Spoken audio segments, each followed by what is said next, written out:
All right. All right. Most High willing, everybody can hear me.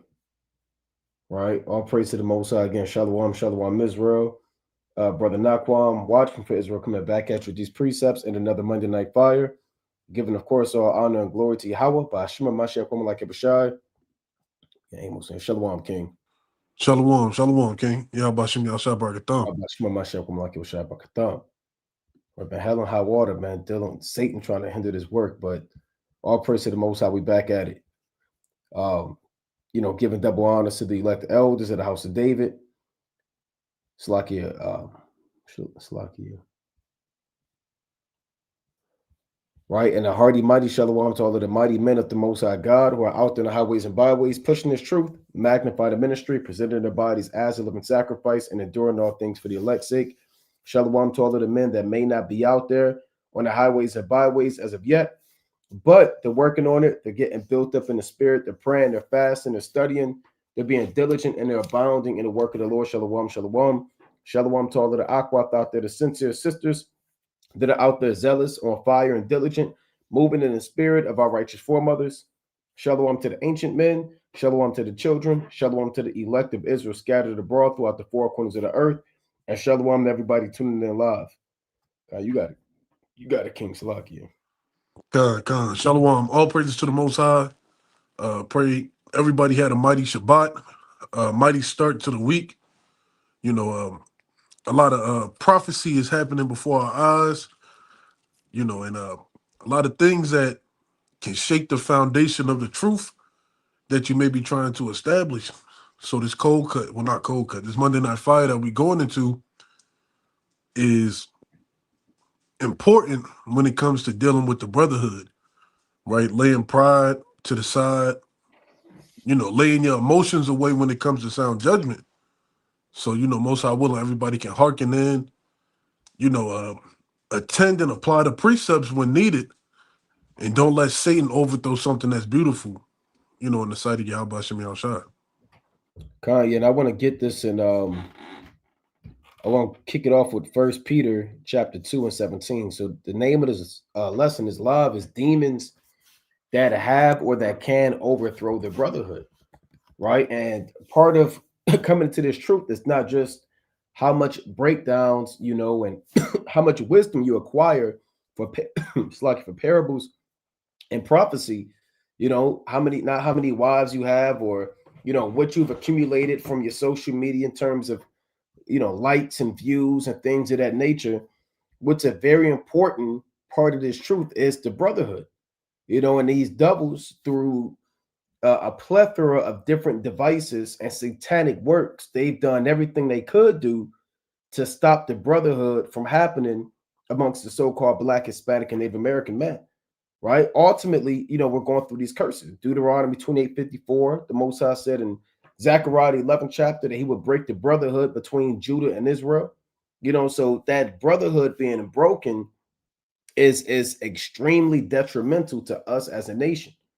And as we come back to Yahweh Ba'ashmi Yahushua, the Most High commands us to come back amongst each other first and foremost, and establish that brotherhood and establish those bonds and build those relationships and overcome these curses and these demons that are stopping and hindering us, ultimately from being a nation, right? Because that's what we are at the end of the day. We're a nation when it's all said and done.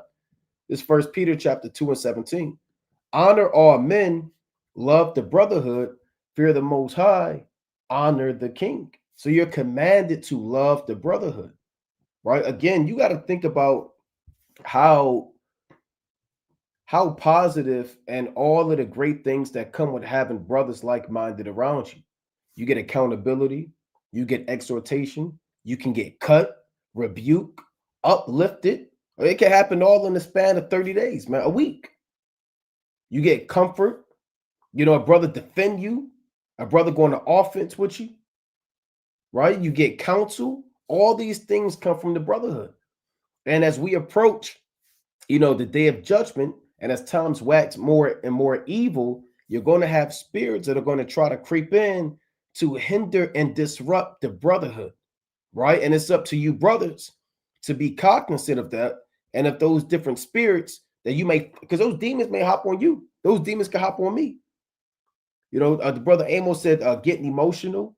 And we're going to cover different demons, right, that can hinder and creep in and overthrow something special that the Most High is setting up, in the last days through the spirit of prophet Yahweh Shemel Shah. I'm going to get this prophecy, right, in Matthew, the 24th chapter, right? This is the book of Matthew, chapter 24, and verse number 13 or 12, Salakia. It reads, and because iniquity shall abound, the love of many shall wax cold.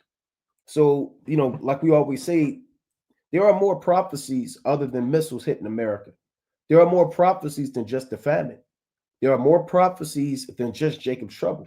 You have actual prophecies that speak about relationships being broken, about wild beasts changing their places, about friends fighting one against another. That's a prophecy. There are prophecies of the brotherhoods being broken. Friends shall fight one against another like enemies, whether that's on a national level or a camp wide level or just brothers in general. Right? The Most High said, a man's foes shall be there of his own household. You might have foes in your own house. So there are a plethora of prophecies and spirits where the Most High brings division amongst a family, a nation, a kingdom, a congregation. And what we have to be aware of how many prophecies and how many spirits that the Most High has on the earth and that will continually come on the earth. I want to go into this word abound real quick, and you got it, King. It says iniquity shall abound. Right? I want to go into this word in the Greek, and the love of many shall wax cold. So here's the word abound in the Greek, plethono, right? Plethono, and it reads to increase, to multiply, to increase, to multiply, abound, or multiply. So when something abounds, and that's pretty much it on that. When something abounds, it increases day by day, or month by month, or year by year. So sin is going to abound, but also the love of many is going to wax cold, bro. And spirits of resentment may try to creep in. Spirits of grudges may try to creep in. These are the things that wax cold. Because at one time, there may have been a fervent fire amongst the brotherhood, where brothers talked, communicated, kicked it with each other outside of camp, at camp, went over brothers' houses, met their children, man, met their families, went on trips, missions. But then the Most High said that love of many is going to wax cold, man. God forbid that be found in our dwelling places, man. Let that be to those who hate the Most High, man. Let this prophecy fall upon those who despise the Most High, right? But this prophecy and these spirits of wax and cold can also creep in and potentially overthrow, like I used the word special, something special that the Most High has, man. Right? But you got it, King. I'm going to get a Raya in here. I just seen this. Con, and that's right. Shalom, King. Con, and that's right. A lot of people are seeing the love of the world or the people in the world wax real cold. Right? You becoming numb to murder, numb to robbery, right? Numb to molestation and rape. People just don't care anymore. Right? The inequity is just growing so large, it's like it's nothing. It's nothing. People just go about their day-to-day lives.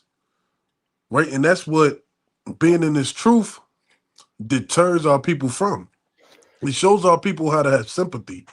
It shows you how to care about your brother. It shows you how to care about your sister. How to have compassion. Right? Empathy is hard to come across. Right? You can't fake it. Can we look up that word empathy? Baba Shaw, you can't fake it. It has to be something that's in you. Right? The ability to understand and share the feelings of another. Right? If you don't have empathy, you're not gonna mourn with your brother when he's mourning. Right? You're not gonna uplift your brother when you see him at a lower state or he's battling spirits. Right? A lot of people lack empathy in this truth. Right? Love is at an all-time low in these last days. Let's go to Sirach chapter 22 and verse number 20. Right? So with love being at an all-time low, it's our job as being the servants of the Lord and the daughters of Zion, to find out how we can do the complete opposite, how we can magnify the name of the Lord in our actions, with our congregation, with other Israelites that we meet, right? Because in these last days, it's a lot of sedition and people getting led astray from other congregations, and backbiting and tail bearing. It's a lot of madness going on, right? But this is Sirach chapter 22 and verse 20. Whoso casteth a stone at the birds, fray them away, and he that upbraideth his friends breaketh friendships. Right? So if you take a big stone and you just cast it in the midst of a whole bunch of birds, they're gonna fly away. Right? They're gonna go to the east, west, north, south. They're gonna try to depart from that evil. Right? But if you upbraid a friendship, you break your friendships. Right? You go back and you talking, right? Putting two friends at odds. Right? And that happens in congregations.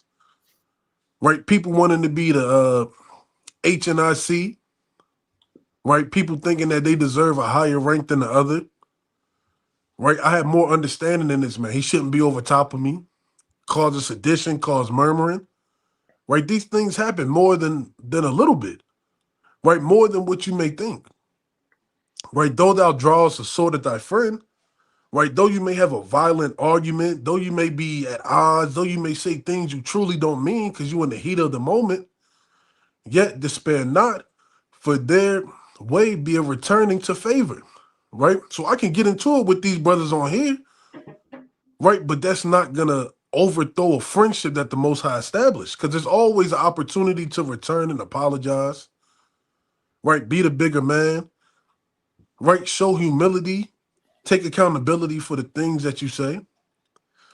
Verse 22, if thou hast opened thy mouth against thy friend, fear not, for there may be a reconciliation, right? Except for upbraiding or pride or disclosing of secrets or a treacherous wound, for these things every friend will depart. So it's certain things that get cut close to heart, and you're like, I can't forgive that brother, right? Pride is one of them, right? You got a brother telling you got to humble down, you talking all this junk like you the big man on campus, right? Nobody wants to be around somebody who's puffed up with pride, who can't be corrected, who can't see the errors of their madness, right? Or disclosing of secrets, right? Somebody who got diarrhea at the mouth, right? They can't wait to tell somebody's secret. Oh, you can't believe what I heard about Orion, so and so and so and so. Let me tell you what's going on with Naquam, X, Y, and Z. Right? That's a disclosing of secrets. People tell these things in confidence, you know, thinking that that's a strong shoulder that they can cry on or they can receive counsel. But a disclosing of secrets a cause of friendship to never be able to be mended again. Or a treacherous wound, right? Something that cuts real deep. Or maybe you got into it and you hurt him, right? You made it, gave him a black eye, busted his lip, right? Because you couldn't control your anger. For these things, every friend will depart, right? Every friend will depart. Congregations fell over this, right? Being in this truth for X amount of years, I done seen congregations come and go and heard one side of the story, heard another side of the story, right? You hear all these things happen, but they never get to the point that pride was the foundation of it all, right? Pride is the spirit that overthrows brotherhoods, right? Verse 23, and then you got it, King. Be faithful to thy neighbor in his poverty, right? So you got to be faithful to a man when he's in a lower state. Be faithful unto your friend, that thou mayest rejoice in his prosperity, right? We're at our lowest state right now, right? We got the nations ruling over us, right? You be at work, they tell you to clock in at 7 o'clock, and then you clock in at 7:15, and they fire you, right? You got to dwell with your brother then. You got to uplift him. You got to help him be able to find other jobs. You got to tell him it's okay. You got to be able to lend him some funds if he needs it, right? That thou mayest rejoice in his prosperity, abide steadfast unto him in the time of his trouble, that thou mayest be heir with him in his heritage, right? And that's Jake. Jake, don't forget the ones who was there with them from the bottom, right? Those who, what they say, those that grind together, eat together. right? If you grinding with somebody, they're not going to forget you when they come up, right? When they happen to get an abundance. For a mean estate is not always to be condemned, nor the rich that is foolish to be had in admiration, right? So you're not always gonna respect somebody in the estate that they're in, but you ought to, right? For a mean estate is not always to be condemned. Because I'm in a low estate doesn't mean you have to get on me. Sometimes you just need exhortation, right? Maybe a brother didn't do a video for 4 weeks, right? Instead of sometimes getting on him, you got to see what's going on. Exhort him, counsel him, right? Help pull that man out of the ditch so he can stand on his feet again, so he can be profitable to the next person, right? But brothers got it. Khan, Shalom. Yeah, let's go to the mighty book of Proverbs 26. You can get that in the GNT, King. Proverbs chapter 26 in the GNT. All right, it's a beautiful topic. 26 and what, King? We can start at 17 all the way down. And it's a beautiful topic through the spirit, you know. Right, Khan, all praise.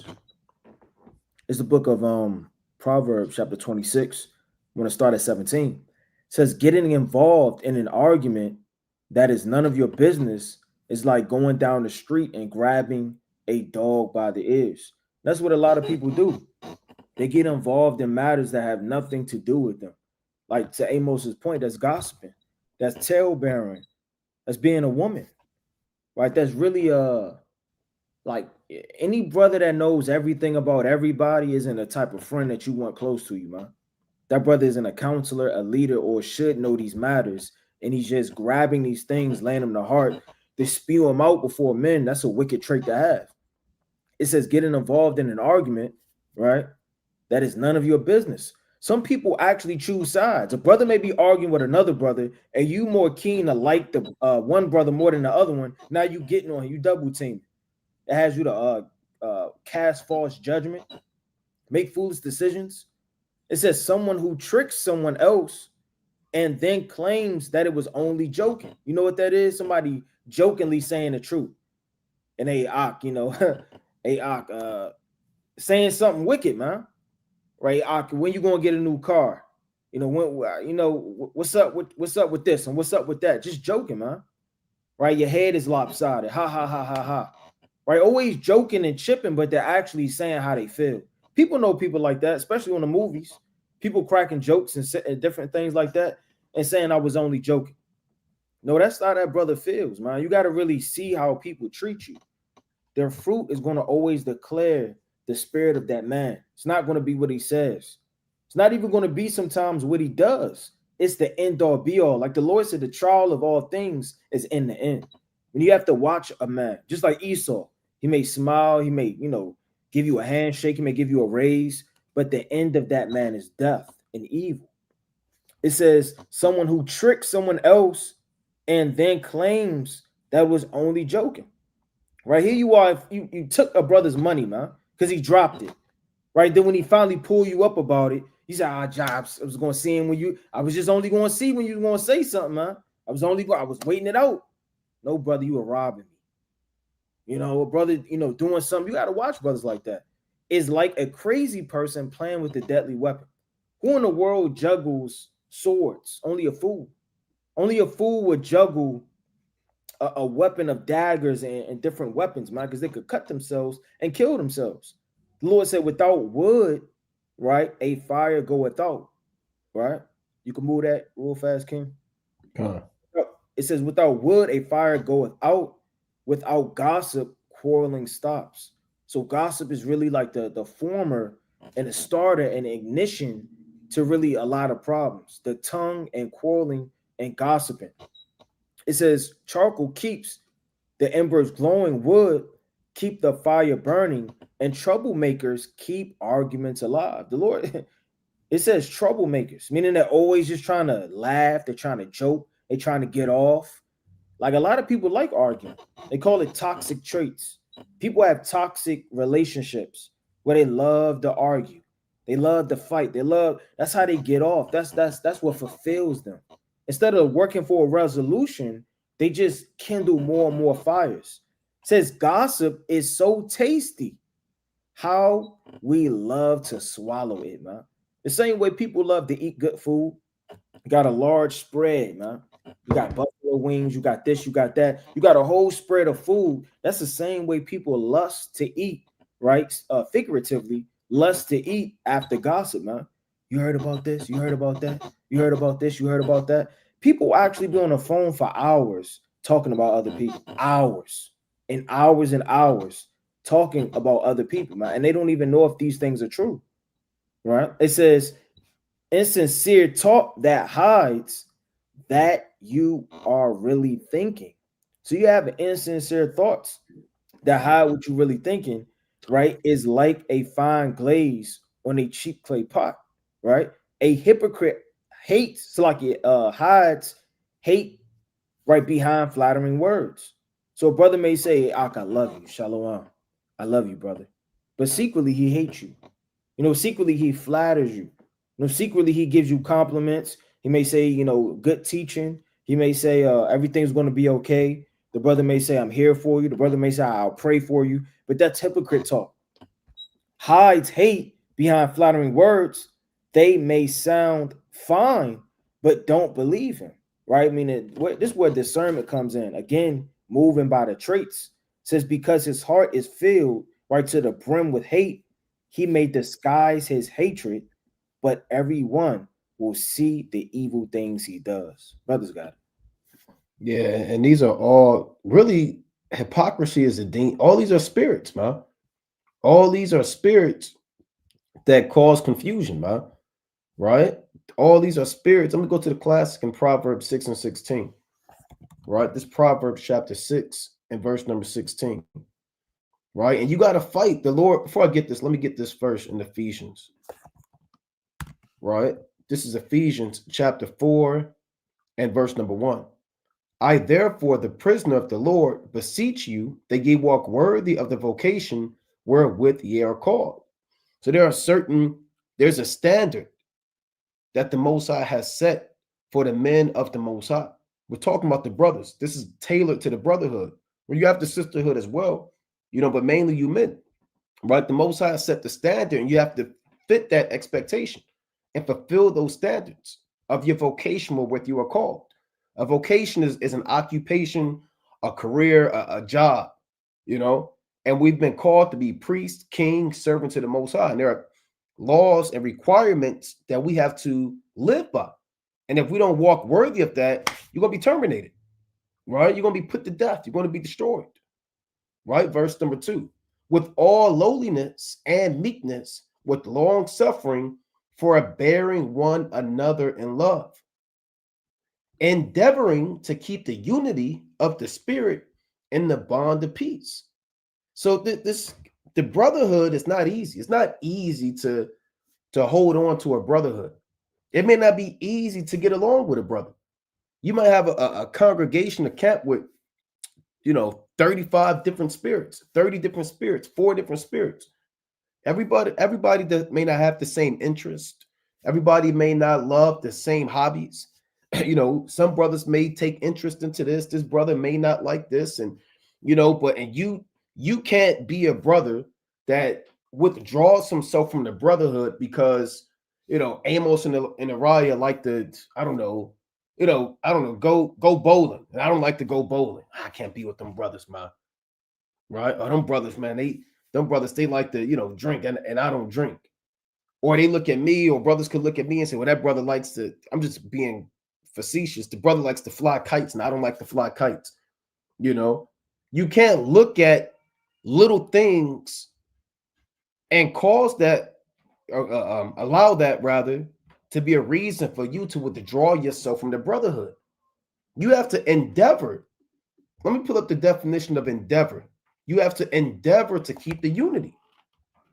Right? Let me pull this up. Endeavor definition. Try hard to do or achieve something. Right? You aspire, venture, attempt. This is where forgiveness comes in.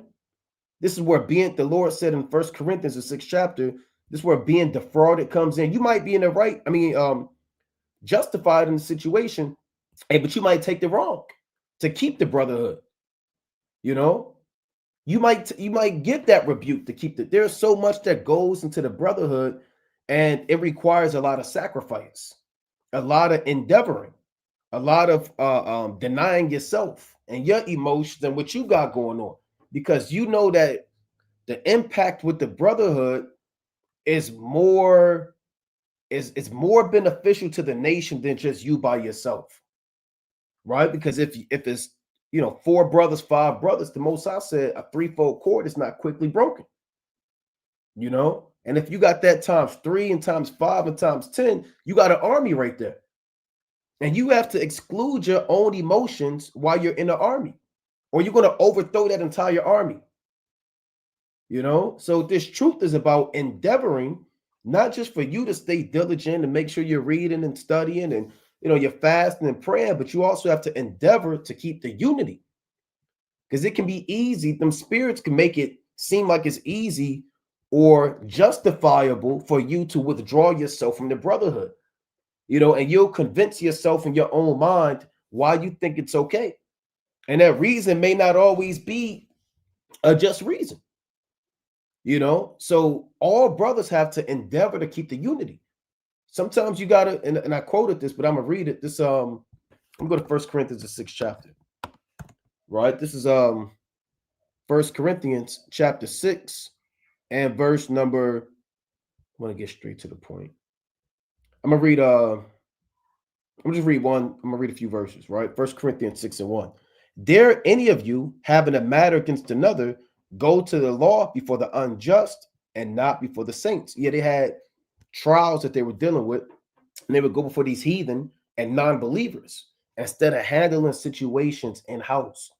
And that's a beautiful thing about having brotherhood.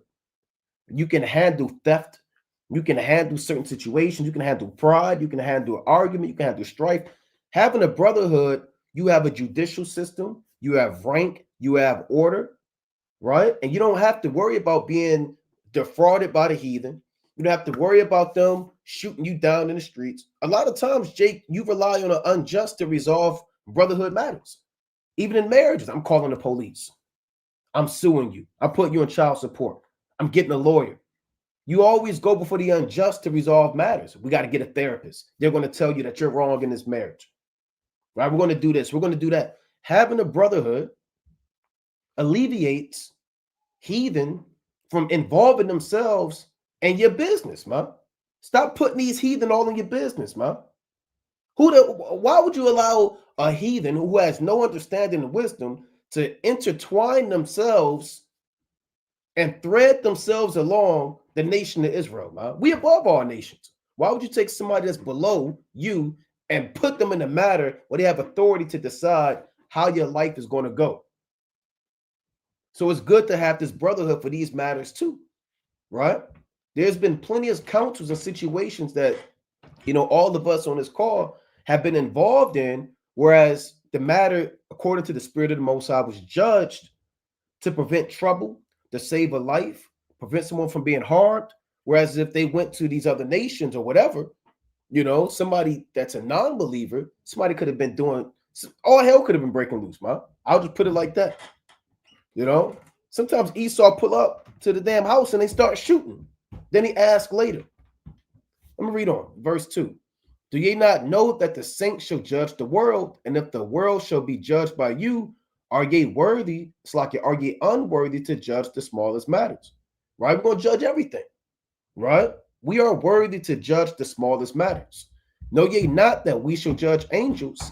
How much more things that pertain to this life? Yeah, angels are on the left-hand side, demons, you rebuke spirits, right? You can call, you know, spirits down like Elisha did to hop on these wild bears to do things. That's what it means to judge angels, right? Verse number 4. If then ye have judgments, it's like if then ye have judgments of things pertaining to this life, set them to judge who are least esteemed in the church. Meaning, Paul said the least esteemed in the church, they can handle these things. That's how important the brotherhood is. I speak because you can have a brother that just came in the camp who has more discernment or just came into the truth. He's been in this thing a year, 2 years. He has more understanding because he knows the law compared to a non-believer, right? I'm gonna get two more because the point I want, actually three more. It reads, I speak to your shame. Is it so that there is not a wise man among you? No, not one that should be able to judge between his brethren. But brother goeth to law with brother, and that before the unbelievers. Now, therefore, there is utterly a fault among you, because ye go to law with one another. Here's the point. Why do ye not rather take wrong? Why do ye not rather suffer yourselves to be defrauded? Nay, ye do wrong and defraud, and that your brother. So part of being in this brotherhood is knowing how to take the wrong. This links up with endeavoring to keep the unity.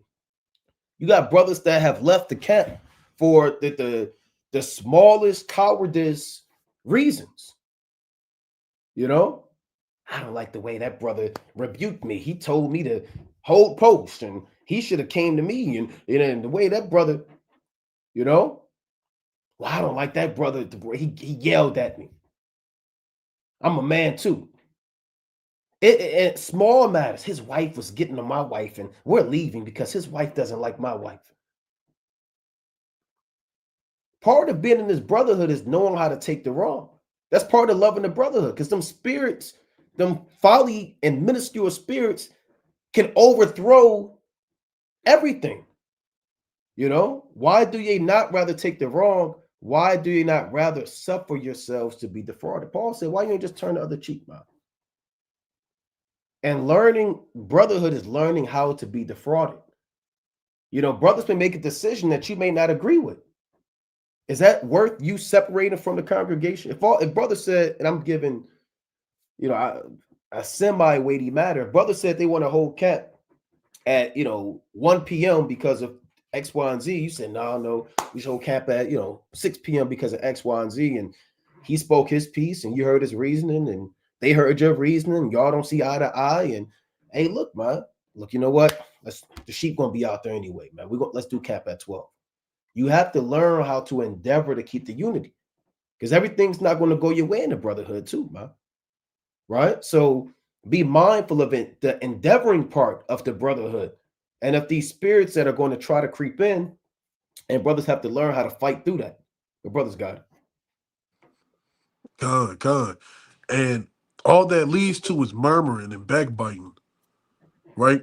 Somebody telling something that ought not to be spoken, right? Let's go to the law. Let's get Leviticus chapter 19 and verse number 16, right? This is the milk of the scriptures, applying the law, right? Knowing when to walk away when something is detrimental to the body or detrimental to the things that are pure and upright in the sight of the Most High. Right? It says, thou shalt not go up and down as a talebearer among thy people, neither shalt thou stand against the blood of thy neighbor. I am the Lord. Right? Going up and down as a talebearer, talking about things that you don't like amongst the congregation. Talking about brothers that you don't like amongst the congregation. Like the brother said, one small instance can overthrow everything. Right? And that's why we encourage men to be men. Right? If you have a problem, go to that brother. Apply Matthew 18. Look that man in the face and express your grievance to him. Right? And if he hear you, you gain a brother. That's what the Most High has taught us in these last days. Right? But instead, you got Israelites making diss tracks against other Israelites. Right? We done heard songs. Right? Let's go to Wisdom of Solomon 1 in verse number 7. And all this could be avoided with one small, simple conversation. Shoot, one conversation can have hundreds of thousands of people not in graves. Right? Because that's what happens. You hear something, it's like a game of telephone. Right? Brothers remember that game, telephone, back in the day. Right? It starts with one person and they whisper somebody in, it keeps going and going and going until you get to the end of the line. It's a totally different phrase than what you said. Right? You could have said, I like apple juice. The next thing you know, they talking about I can wheelie my bike down hills. Right. Right? That's how talebearing and murmuring happens. You hear one thing and it's truly not what it is. Right now you're following a multitude to do evil. Right? This is Wisdom of Solomon chapter 1 and verse number 7.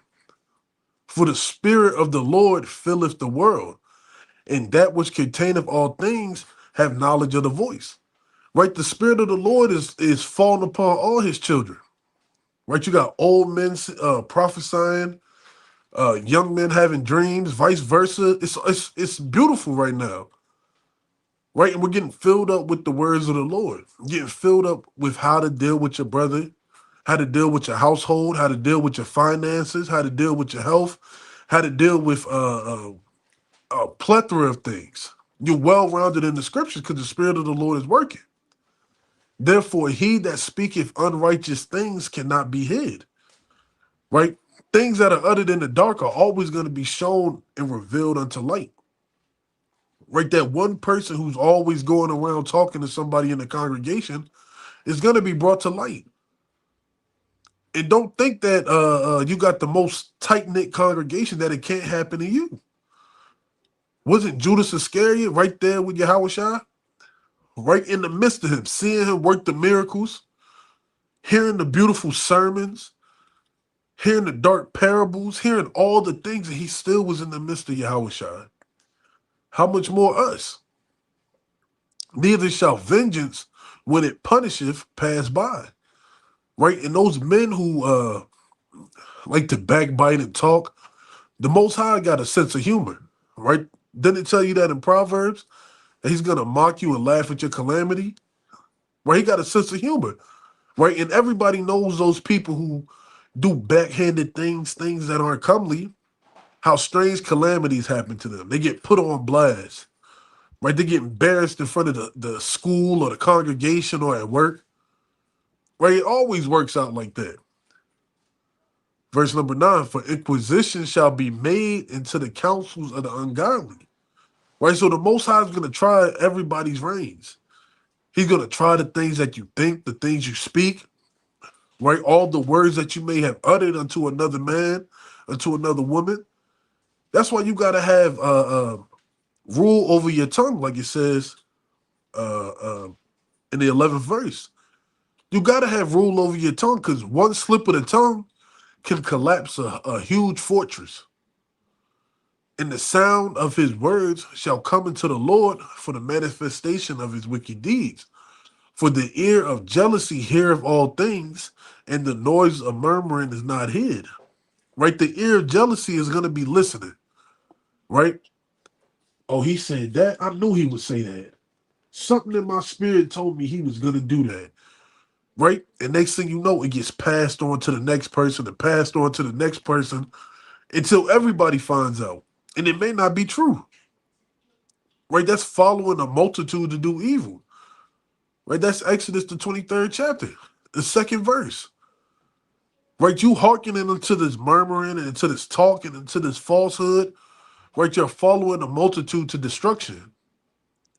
Right? You're no different than Numbers, the 16th chapter, with Korah and Dathan in them. Right? We'll get that next. But verse number 11, therefore beware of murmuring, which is unprofitable. Right? And that's a huge problem in Israel. A lot of murmuring. I heard this is going on. I seen this. And you have no firsthand proof of it. Right? It's just he say, she say, I heard this, and that. Right? And refrain your tongue from backbiting, for there is no word so secret that shall go for naught, and the mouth that believeth slayeth the soul. Right? The mouth that believeth and speaketh it, you slaying somebody's countenance. You slaying somebody's work. Right? And it could be a false accusation that can overthrow everything. Right? A man changed his life. He laid his whole life down for the truth. And then somebody comes with backbiting and soothsaying, and it just destroys everything. A perfect example of that is King James. And what's the dude's name? Sir Anthony Bacon. Weldon, Sir Anthony Weldon. Right? Now they saying King James was this, he was that. Right? One small lie and murmuring can overthrow everything. Right, one more. Let's go to number 16. It started verse number 10, I believe. Yard Right. down backstage.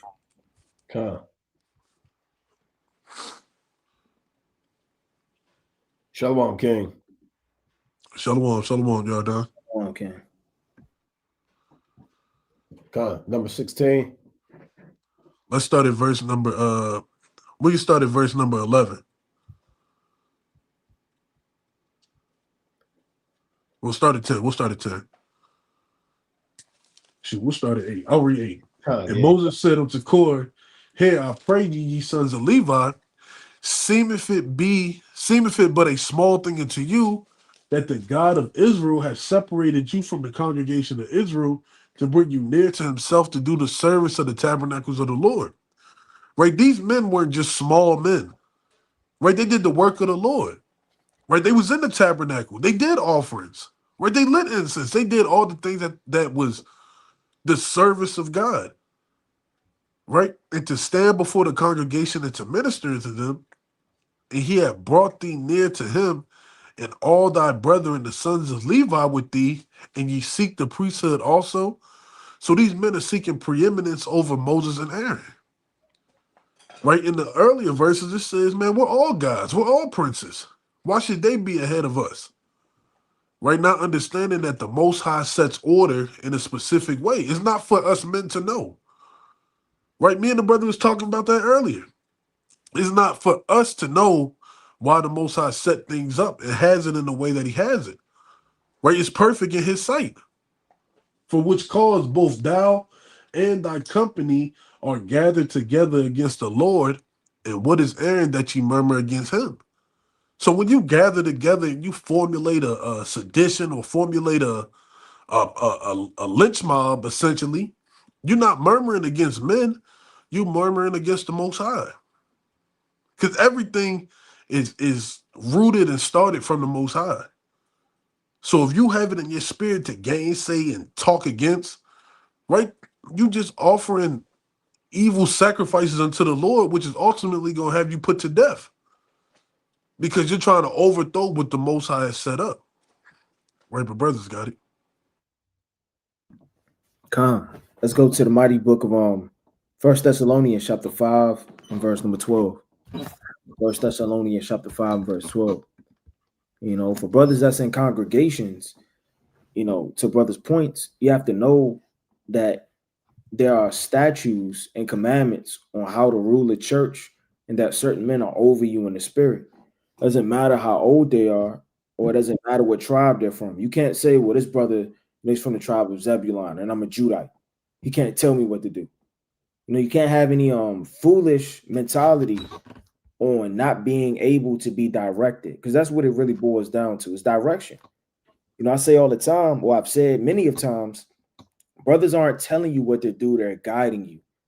And you have to really receive that. Because to tell somebody what to do, you know, I mean, not that brothers don't have the authority to do that, but it's guidance. A brother may not see certain things that another brother sees. You know, say, you know, we about to do this, we about to go here. And you may say, well, I don't like Georgia Avenue. Well, brother, we have sent 2 brothers down there to spy out the area. It's fertile ground, right? We know that, you know, it's about to be a let out. It's about to be Jake's there. It's a lot of things that brothers don't know that other brothers do know. So when they immediately cast judgment and I don't like this and I don't like that, and you know, seditions and try to overthrow things, that's a lack of understanding. Lord said, understand first, then rebuke.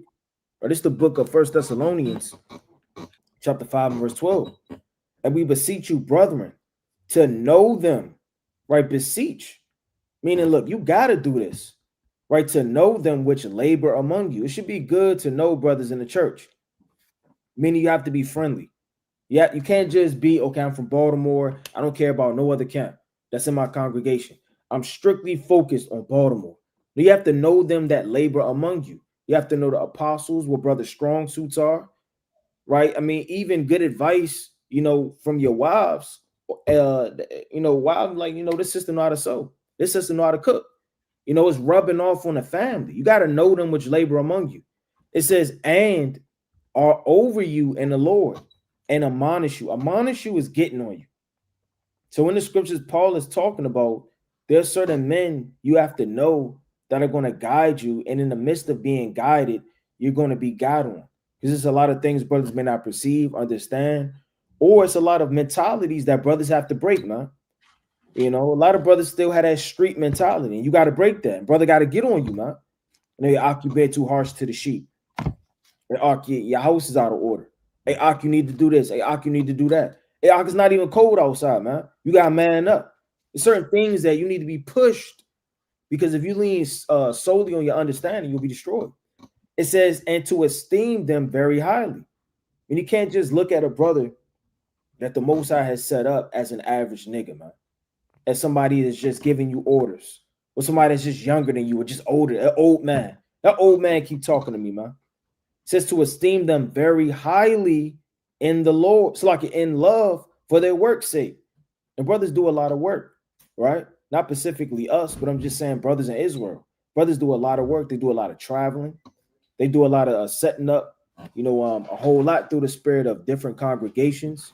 They go into councils. They do a lot through the spirit. And be at peace among yourselves. Now we exhort you, brethren, warn them that are unruly. Comfort the feeble mind. There's a lot of brothers that are feeble-minded. It's not always warranted to get on a brother if he just lost his job. It may not be warranted to get on the brother. Job's friends, what did they do? They just sat there and mourned with him. There's no account of an in-depth conversation, them getting on him, right? It said they made an appointed time to mourn. And sometimes you need to be there for your brother, man. Pull up, sip some wine. A lot of the times you need to take your brother's mind off of his sorrows than to remind them about it. Because when he goes home, he's locked up in his room. He's going to drink himself to death. He's beating himself up, right? His spirit not right. He feels like he's not good enough. Is this judgment? He got 1,000 things going on. It's for the brethren to build up and comfort brothers that are feeble-minded, man. Support the weak. How many weak brothers are in the truth? Brothers don't really know what's going on, right? They don't know their right hand from their left hand, like the inhabitants of Nineveh in the 4th chapter.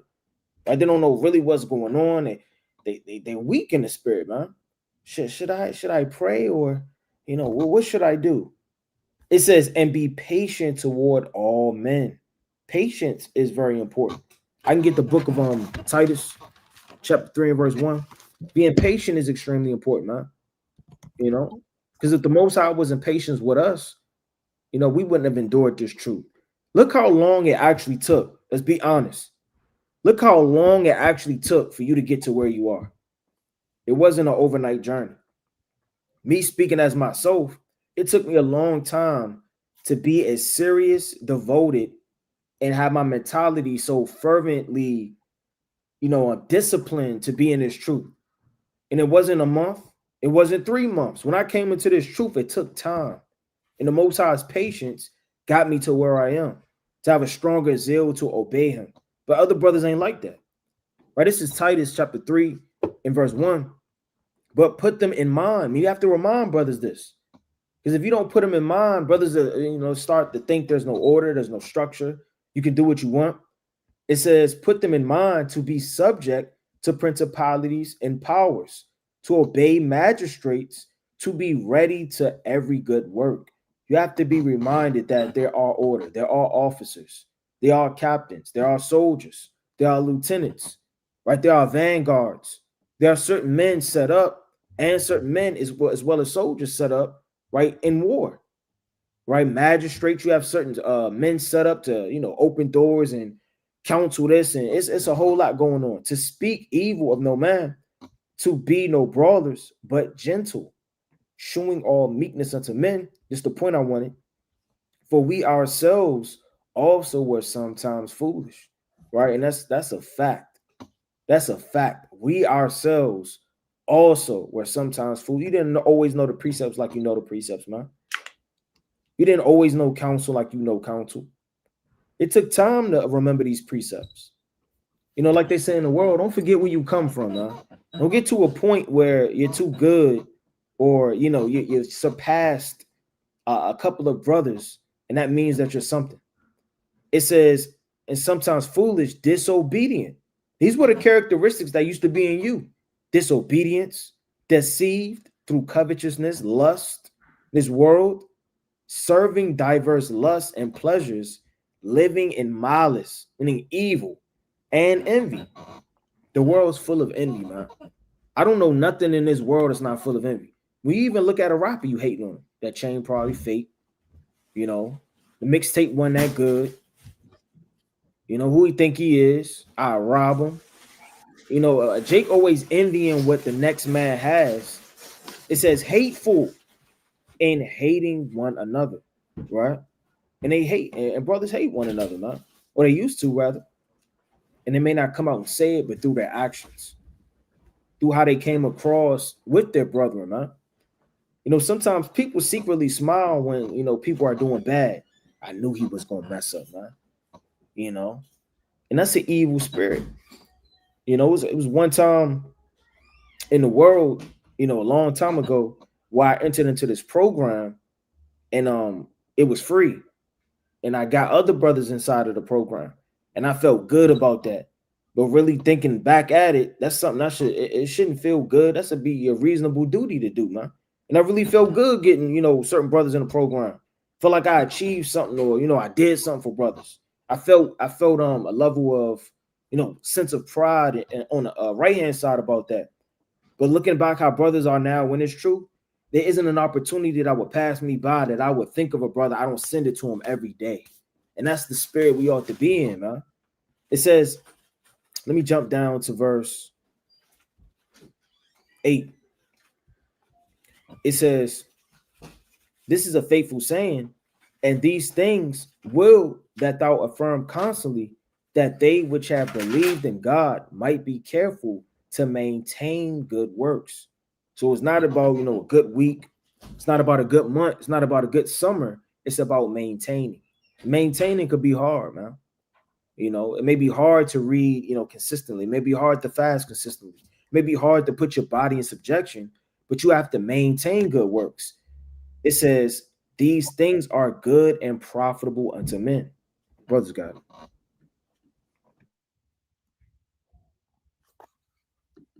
You got something, y'all done? You on mute if you You speaking. might have to take out the headphones. Brothers, hear me? Con. Done. Brothers can still hear me? Con. Those shall endure unto the end. The same shall be saved. So it definitely takes a lot of maintaining. I wanted to bring out a good point. Sirach chapter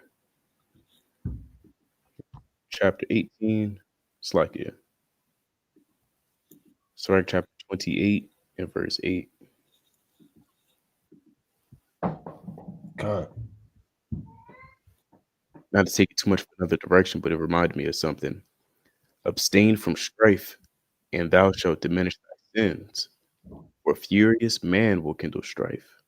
Right? Just another thing that can overthrow a brotherhood as well. And when you continue to read on, it reads, a sinful man disquieteth friends, and maketh debate among them that be at peace. Don't be that guy that always brings up a controversial topic. You got a new moon or a feast day, perhaps that's in the camp, and you just asked a jarring question, something real crazy, something nuts, just to provoke men. It's not, that's not comely. That's not being in a spirit of peace. Right. It reads in verse 10, as the matter of the fire is, so it burneth.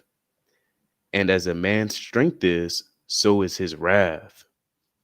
And according to his riches, his anger riseth. And the stronger they are which contend, the more they will be inflamed. So you're just egging each other on, right? A man's strength is going to be in his folly. The crazier the question, the crazier that man has been inflamed in his heart to just ponder upon many dark things, corruptible things.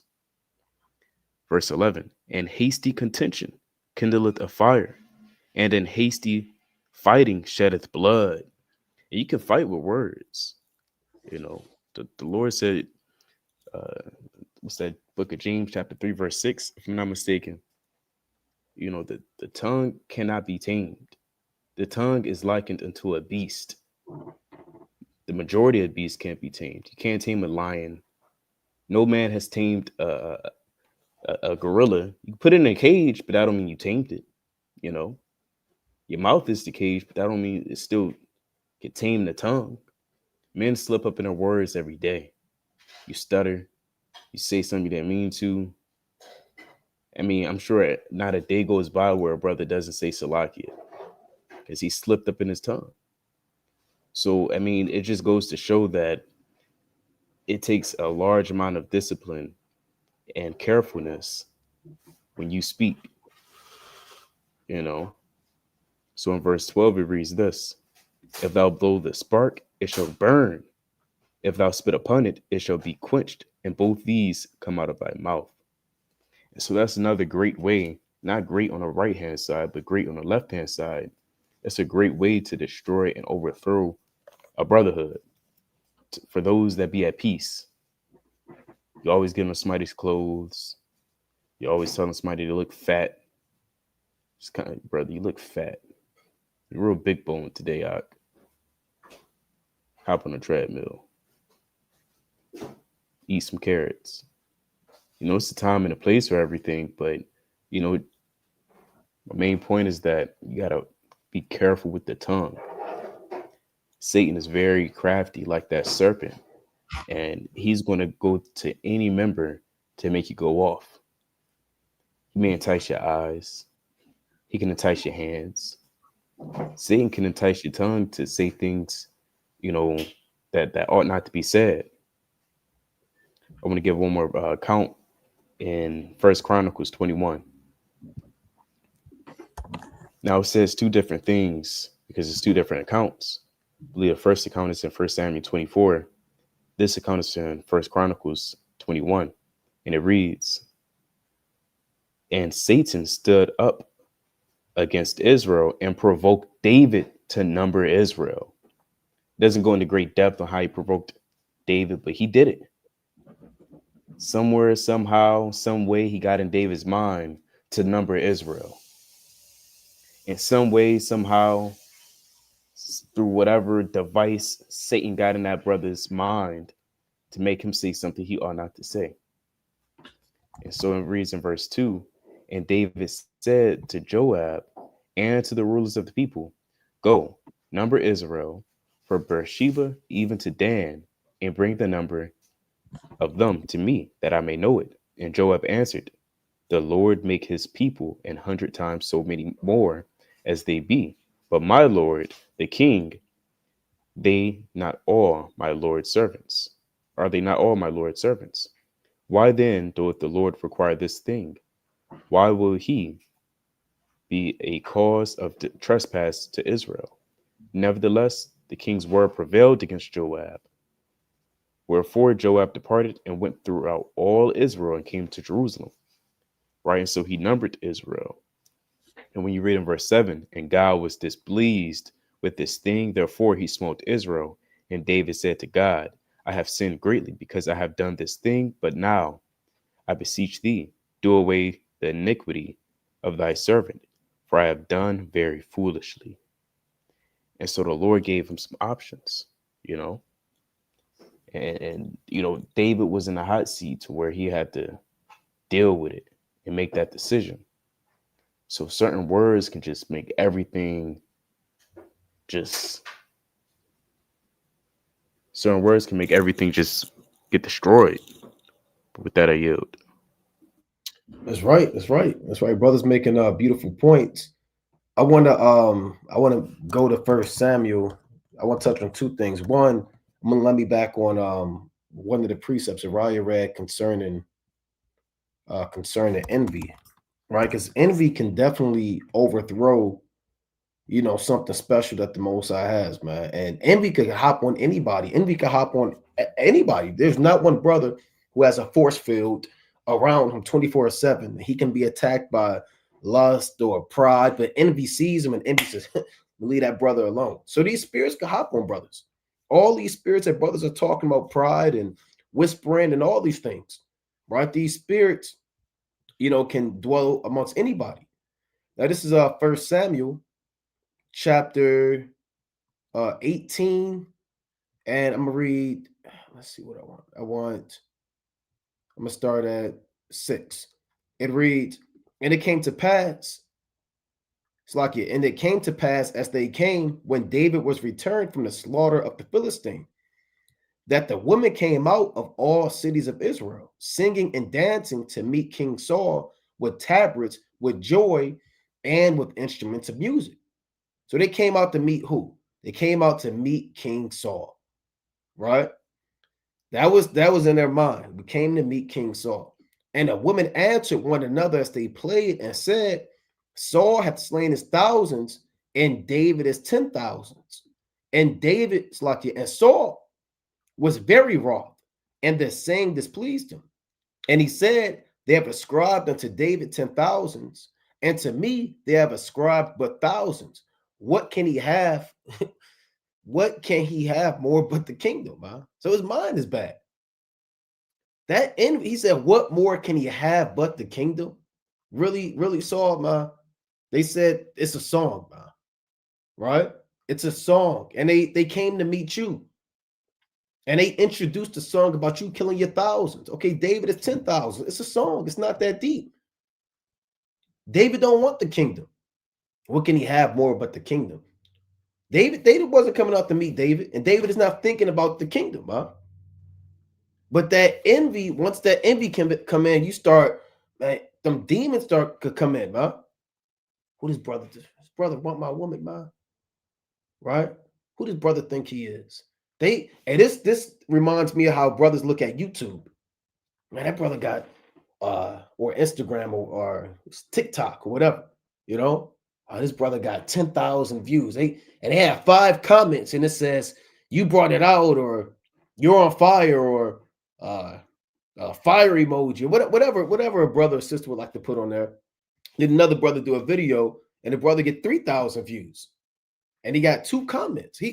A demon, if that brother's not in the spirit, a demon could hop on him and say, who does that brother think he is? I know I have knowledge too. I'm in this truth too. The Most High dealing with me too. Who does he think he is? Now, verse 9, this could happen. And saw I David from that day forward.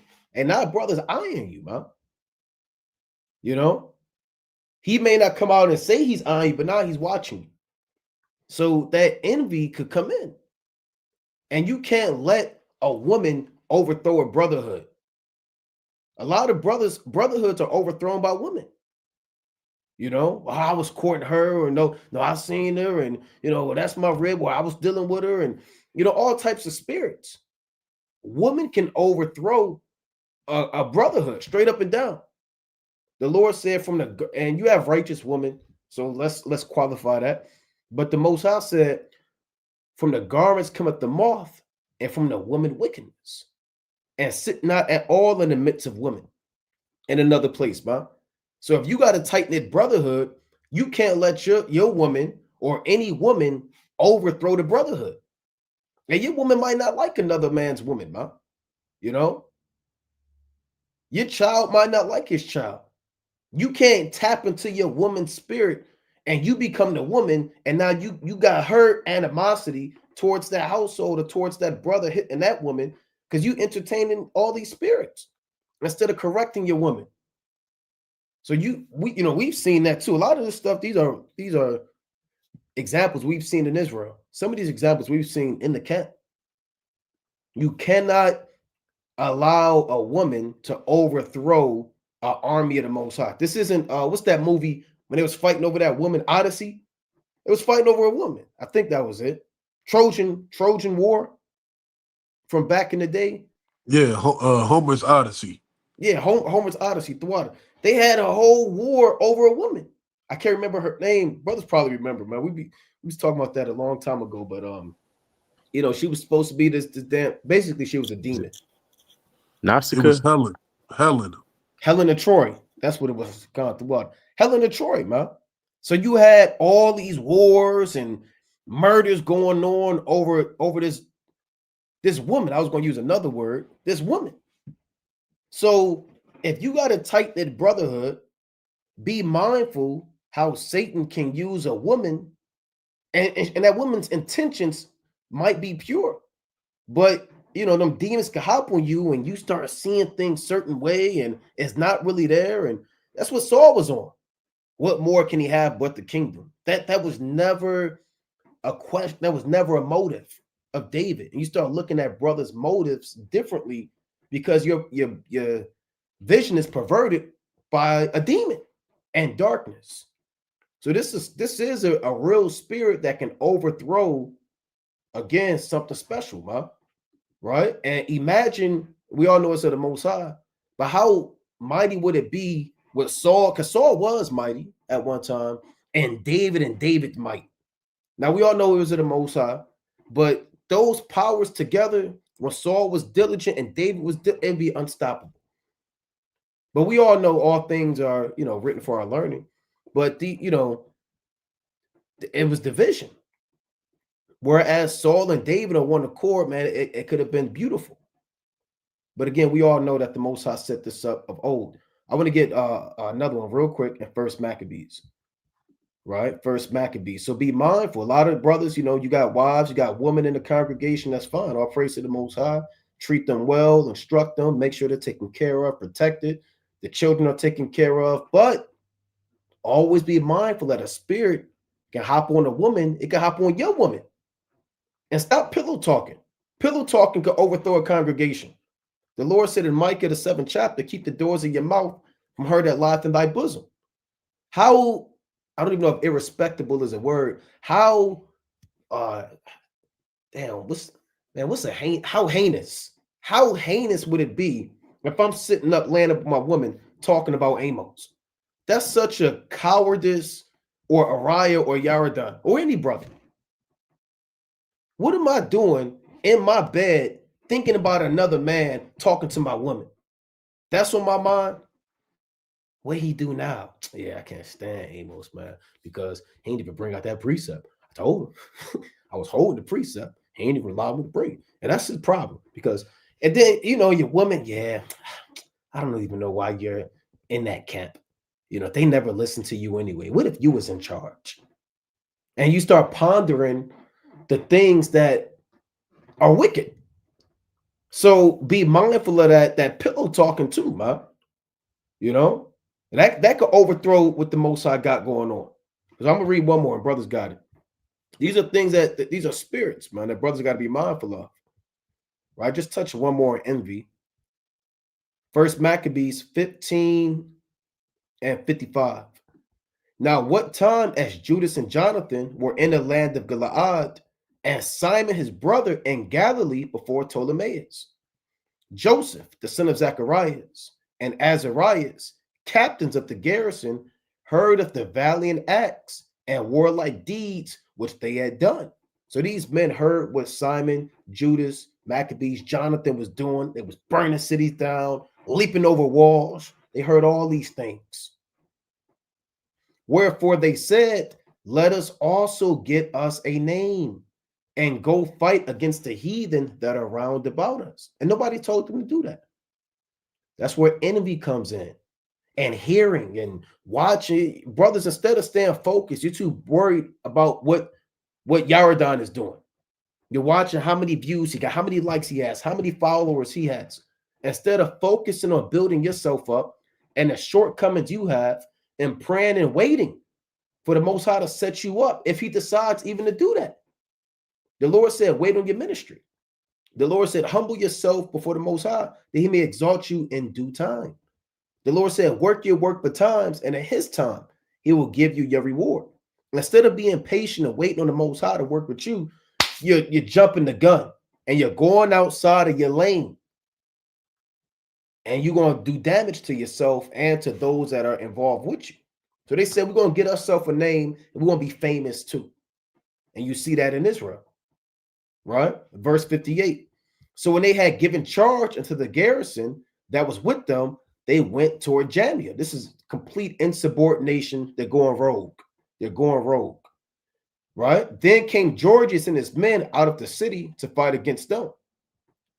And so it was that Joseph and Azarias were put to flight and pursued unto the borders of Judea, and there were slain that day of the people about 2,000 men. Thus was there a great overthrow among the children of Israel, because they were not obedient unto Judas and his brethren, but thought to do some valiant act. Moreover, these men came not of the seed of those by whose hand deliverance was given unto Israel. And this is what brothers got to understand too. There are certain men, there are multiple men on the earth in these last days who the Most High set up, right? The Lord speaks of Abraham, Isaac, and Jacob, the 12 prophets, the apostles. There are multiple spirits back on the earth. And the Most High is dealing directly with those men. If you're not of the seed of those men and that lineage, then you're not going to be privileged with particular talents, if you will. You can't force that. The Most High was working directly with Judas and Jonathan and Simon. But these men, they wanted to obtain a name instead of being in order, and instead of being humble, and instead of just, it's not even about them, it's about the nation. It was about overthrowing the Greeks. But some people always tell brothers they make their matters and their spirits or whatever they got going on bigger than the camp, or bigger than the nation, or bigger than the army the Most High is building. Right? So that this is envy. So let me back on what the brother read in the book of Titus. Right? You see it with Saul. You start eyeing brothers from that day forward. Start seeing things ain't never there. And you start doing things that can get yourself killed and get everybody else killed, man. But brothers got it. God, that shoot, another person in Maccabees, Jason. Right? Yeah. Jason tried to what did it say, underhandedly become the priest, Right. right? Through filthy gain. You know, that's the lust of the heart. The lust of the heart causes people to be deceived in their own mind. Right? You know what that's called? It's called being a lunatic. Yeah. Right? Can you look that definition up, Bob Kishar? A lunatic. Right? You let your heart and your mind play tricks on you, and it starts to tell you 1,000 different things. Right? A lunatic. An extremely irrational, eccentric, or foolish person. Right? That's what it makes you. It makes you a full-fledged lunatic. Right? Not the Joker in Batman isn't. He is a lunatic, but you could be a lunatic. Right? You let your mind play tricks on you. Right? You let one person say something, and then you start rubbing your hands, thinking, "Yeah, I'm gonna get over on them. I'm gonna get it back in blood." You have officially become a lunatic. You're irrational. Right? Let's go to Sirach chapter 13 and start at verse number 25. So don't let yourself become a lunatic in this truth. Right? And only you can truly be able to examine yourself and be like, that was irrational. We all, like the brother said, hold this, Baba Gishar. Can we go to 1 Peter 5 and verse number 10? Baba Gishar, and come back to that. Right? We all have irrational moments. Maybe you had drank too much and that mocker and rager came upon you and you started acting a fool. Maybe you let somebody say something and you didn't address it and it just played on your mind. Right? We all go through the same situations. Right? Nobody's exempt from having Satan try to hop on you. Right? This is 1 Peter chapter 5 and verse number 10. This is one of my favorite verses right here. It says, but the God of all grace, who have called us unto his eternal glory by Yahweh HaMashiach, after that ye have suffered a while, make you perfect, establish, and strengthen, and settle you. So after you go through these things, he makes you perfect, and he establishes you and strengthens you and settles you. That's the key point about it. He settles you, right? But you have to apply the precepts, right? You have to be around brothers and a congregation to be able to keep you level-headed. Right? The scriptures tell you, woe to he that is alone, loosely paraphrasing. Right? Who's going to be able to correct you if you're by yourself? Right? Everything you do is going to be right in your own eyes. Nobody's going to be able to tell you, nah, you shouldn't have did that. Right now, you should have took a step back and took a deep breath before you let that happen. And you'd be like, damn, you're right, I should have did that. But if you by yourself, you're gonna be having conversations with yourself. Like the cartoons, you got the angel on one shoulder, you got the devil on the other shoulder. And you just over here talking to yourself. Well, next time I see this brother because he ain't say Salakia when he stepped on my shoe, I'm gonna mush him in his face and I'm gonna throw a precept at him. Right? No telling what wickedness you can conjure up in your mind. Right? Because your heart is deceitfully wicked. Right? It'll tell you one thing, your mind is like 7 men upon a watchtower. Right? So that's why the Most High, after you suffer a while, you have to be brought to a lower state to be made perfect. So you can strengthen and be settled. But let's go back to Sirach chapter 13. I think I said verse 25. I believe I said, Con. Right? Sirach 13 and 25. The heart of a man changeth his countenance. Right? And you can tell when a brother is out the spirit. Right? It's written all over his face. Right? They say the eyes are the window to the soul. I heard that since I was little. You can look a man in his eyes and know when he's hurting, know when he's sad, know when he's upset, know when he's cheerful. Right? The heart of man changes his countenance, whether it be for good or evil. And a merry heart maketh the cheerful countenance. Right? So if you're always in the spirit, always in the joy, always in an optimistic mind frame, you're going to be able to see it on your face. Right? I always tell brothers, when brothers start to fall out the truth, they lose that shine. Right? Their face goes real dull. It's like they're dead. They become spiritually dead. So if you got a merry heart and you're always in the spirit, you're going to have a cheerful countenance. Yes, we may be in captivity. I'm not telling you to be in the house of mirth, but you should be thankful that the Most High is showing you more than 99.8% of the world. Right? A cheerful countenance is a token of a heart that is in prosperity.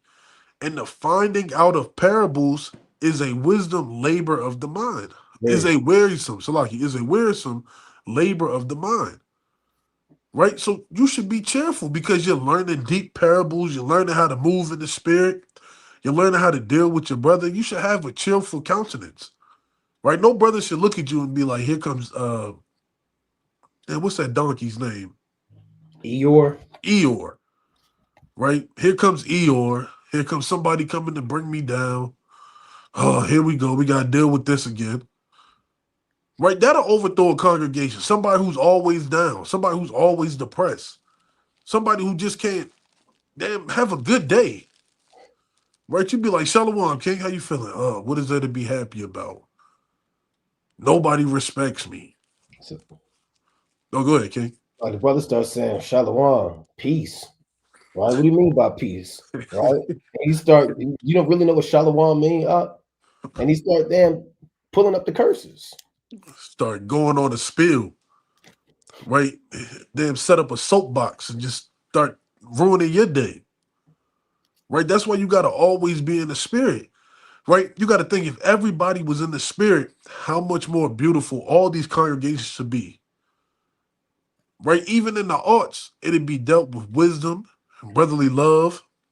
Right? It'd be so beautiful. And that goes back to what the brother Yahweh all said on Ariah's last cold cut. Right? All Israel needs to hear this. Right? He said, we got to start getting back to the point of realizing that we're all family. And that's the problem. Brothers can't look at each other as family. You got to look at the next brother as a nigga. And that's such an ugly word. Right? Instead of looking at him as a king, you look at him as a nigga. And that's what happens when you're not in the spirit. But go ahead, King. Just one more thing. A nigga also a competitor and competition too. God. What, competition for what, man? We all trying to achieve the same goal, man. We all why? What good is the kingdom if I can't have my brothers with me? Right. Right. One last precept. Let's go to 1 Peter chapter 1 and verse number 3. Right, verse number 3. Right. These are the things that you got to work on and add upon, not just for yourself, but for all of those who are around you. Right? I'm sorry, 2 Peter 1 and 3, Salaki. Right? So this is bigger than just my individual feelings, my individual thoughts. Right? Because spirits latch on to people. Latch on real quick. And you was just in a good mood. Now you wondering why you angry. Why you cussing your woman out on the phone. Why when you get home you ready to whoop your kids without cause. Right? This 2 Peter chapter 1 and verse 3. According as his divine power hath given unto us all things that pertain unto life and godliness, through the knowledge of him that hath called us to glory and virtue. Right? The Lord has called us to glory and virtue. Right? Can we get that definition real quick, Bob Gashaw? Not to be long-winded. You want glory? Virtue. Okay. Right? We forget that we're called to be virtue. Behaving, showing high moral standards. Right? He called us to have high moral standards. Right? Righteousness, uprightness, integrity, dignity, honesty, honorability, right? Respectability, right? That's how the Lord told us to act. Not to act like the person who has the same blood and same ancestral forefathers is an enemy to me, right? So like you whereby are given unto us exceeding great and precious promises, that by these ye might be partakers of the divine nature, having escaped the corruption that is in the world through lust. And besides this, given all diligence, add to your faith virtue, and to virtue knowledge, and to knowledge temperance, right? Temperance is key. Being patient, right? Knowing that everything doesn't need to be from 0 to 100, right? You don't need to be mad because a brother read the precept wrong and you ready to damn mollywop him at camp, right? Would they say Daffy Duck him, right? Have his beak to the back of his head. Right? Into temperance, patience. Into patience, godliness. Into godliness, brotherly kindness. Into brotherly kindness, charity. For if these things be in you and abound, they make you, Salaki, they make you that ye shall neither be barren nor unfruitful in the knowledge of our Lord Yahushua HaMashiach. So all these things, you will never be barren or unfruitful. You'll never be the brother who doesn't want to get an invite to certain events. You'll never be the brother who doesn't want to get a hug from a brother when he sees him, right? Or a brotherly kiss, a holy kiss, right? When you salute brothers, you give them holy kisses, right? So you got to add these things so that you can be better in the congregation, and that same spirit can rub off to the next brother. My brother's got it. Come on. Let's go to Sirach chapter 37 in verse number 1. Let's go to Sirach chapter 37 in verse number 1. Right? These are all important, facts brothers are bringing out through the spirit. It says, every friend saith, I am his friend also, but there is a friend which is only a friend in name. Right? And you got to watch brothers like that, man. They only come around for drinks. They only come around on a feast day. They only come around for mirth, excitement, enjoyment, laughter, and fun. Those aren't your true brothers, man. You really shouldn't have any brother, honestly, and or sister that can't pull a precept when you need it. What good are you to help me when I'm down and when I'm in need, man? It's going to be a time where you lean on a brother. You want that brother to help you up and lift you up. You don't want that brother just sitting there. He's foolish. He has no precepts. He doesn't know what's going on. The only advice he tells you is to pray and fast. Something you're already doing or have knowledge of. Sometimes you need the knowledge of things that Satan is blocking your mind from understanding. And that's where a friend comes in with counsel. It says, is it not a grief unto death when a companion and a friend is turned into an enemy? And that often happens when brothers leave camps. It's like a spirit of hatred when somebody leaves the congregation. I don't know why that demon is so fervent in Israel, but it's like once you leave a camp, you automatically slander that camp. You automatically bring out rumors about that camp. You secretly start airing out things that a brother may have confided in you with. You may say, well, I never liked this, I never liked that. And it's a tumbleweed of problems and a snowfall of demons that just arise and try to overthrow the matter. It says, is it not a grief unto death? That's a griefful thing. When a companion is turned into an enemy, man. Your friend, the brother you labor with for years and years and years has turned his back on you, man. Right? Turned his back on you through a doctrine, by not getting counsel through women, right? Right? By just not feeling like, you know what, maybe I'm better than you. Maybe I know more than you. Brothers have that demon to hop up on them. Just because a brother could beat you in a gauntlet or a brother knows more precepts than you doesn't make that man better than you in any type of level or any way, man. You may have more prophecies that you know than a brother. Doesn't make you better than that brother. It says, oh, wicked imagination, whence comest thou? And that's what you got to question when you start to have an evil eye towards your brother. Right? Deuteronomy 28:54. That's a serious curse, man. That's a very serious curse. That's one of the major curses and one of the main examples how you know you're an Israelite. And every brother has eyed a brother in the world, right? For the smallest of matters, man. For the smallest of things. Brother skip in front of you at line. Brother take it too long at the cash register, ringing up. You starting to look at that brother, right? Brother may have whatever, man. It don't matter what that brother may have. You start to have an evil eye to him, and that's a wicked imagination.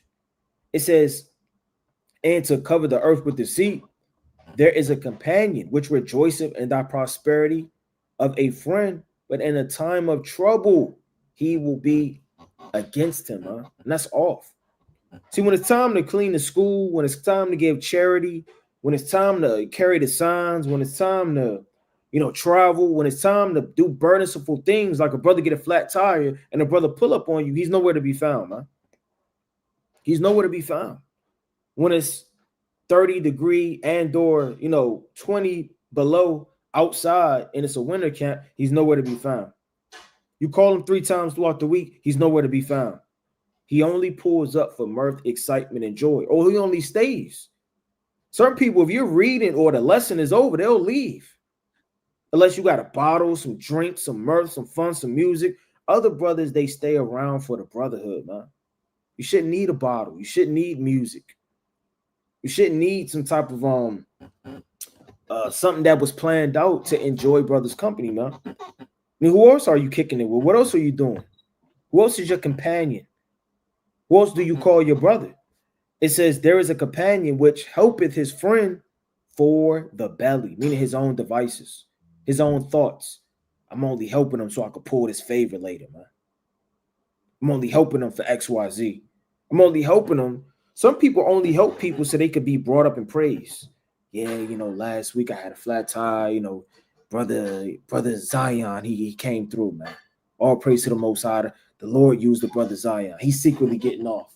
He just gazing off like he humble. But he's secretly getting off, man, on that praise.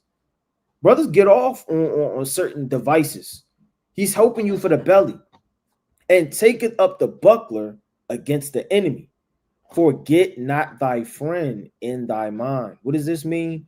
That means whenever you have money, whenever you're up, whenever you're, enjoying yourself, you're at a feast day, invite brothers, man. Don't forget a brother you want to stand in your mind. When he's down, he may need you, man. A friend isn't just somebody that makes you laugh. That's not a friend. Again, to be honest, a lot of brothers, they get into it, not in an evil way, but over the years, friends, that everybody doesn't see eye to eye. Everybody's not a robot. Right? Should we go to North Dakota Avenue? Come on. And everybody put their finger up 12 times out of 12, 7 times out of 7, throughout years and years and years. Nobody has an ought. Nobody ever says anything. That's not realistic. That's why there are precepts on oughts, forgiveness, love, right? Turning the other cheek, knowing how to rate and value and understand what a friend actually is. It says, forget not thy friend in thy mind, and be not unmindful of him in thy riches. So when you're up, man, brother may need some clothes. His children may need, something through the spirit. Help. It says every counselor exalteth counsel, but there is some that extolleth. So like a counselor for himself, man. Amos in Right? the background. Salaki. Oh, come. Let me get So it like you out. said again. Okay, come. Oh, Amos is in the background. Okay, all praise to the Most High. Yeah, it says every counselor extolleth counsel. You know, every brother loves the counsel. It makes a brother may feel important, helpful. You know, it's not even at a prideful sense on the left hand side. I mean, a brother just loves to help, man. Yeah, every counselor extolleth the counsel, man. He wants you to listen to it. I think you should do that. Hey, Ak, I got an idea. It says, but there is some that counselor for himself to see his own devices come to pass. He only said we should go this spot for camp, you know, because he knows something that somebody else doesn't know that'll make him look good, or he'll know something just to make himself better, or whatever the case may be. It says, beware of a counselor and know before what need he have. Brother may have a crush on your wife, right? Brother may, secretly envy your clothes, how you dress. Hey, if I was you, be meek, man. Just wear sackcloth. Just take all of that, take it to the Goodwill, sow all your possessions. Then you read Acts the 3rd chapter and the 4th chapter. Just because that brother's jealous of you, he's telling you to sell all your clothes. Do this, do that. He's moving you according to his emotions. It says, and know what need he have. It says, for he will counsel for himself, lest he cast the lot upon thee. Right? And this whole thing is fire. I'm gonna read 2 more.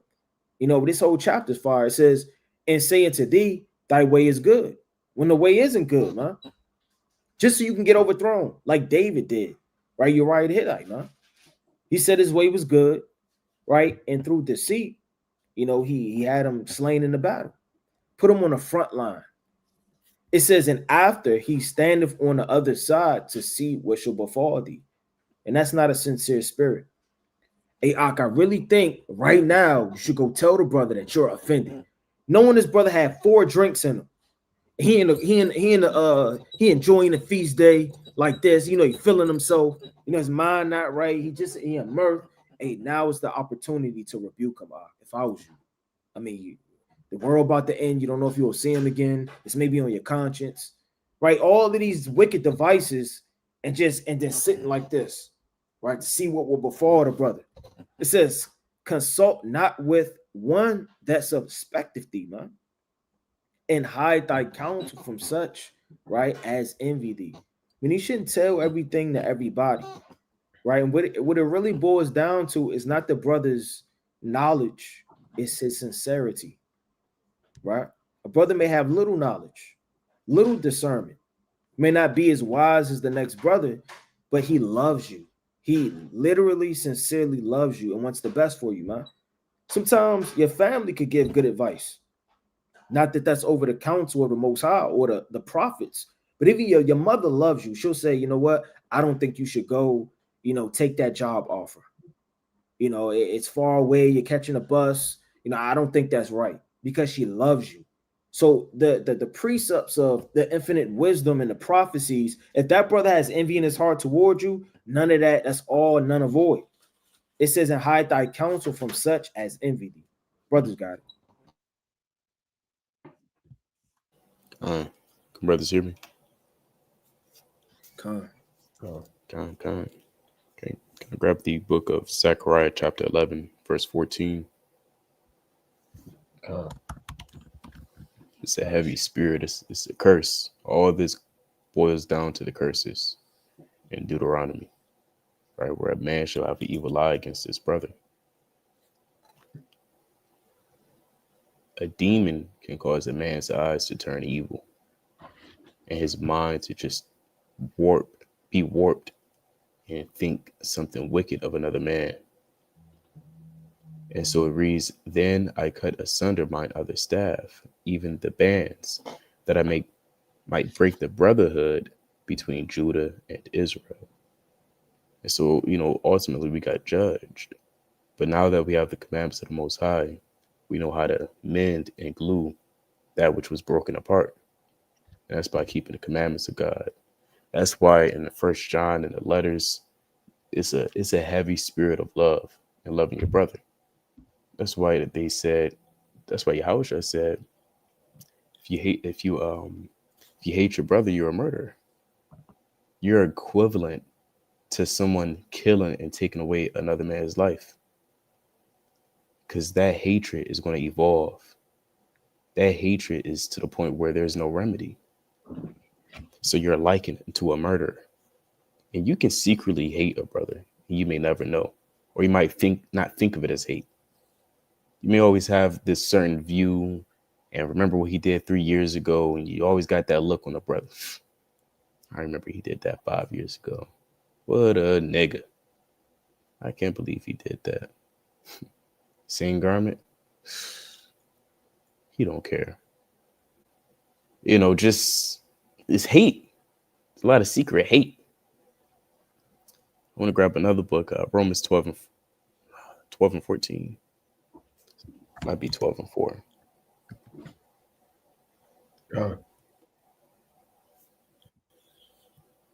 God, 12 and 4. 12 and 4. For as we have many members in one body, and all members have not the same office, we wouldn't be a body if we were all one member. If everybody was a leg, where's the arms? Where's the eyes? Where's the heart? Where's the feet? Where's the muscles, the brain, the ears, the eye?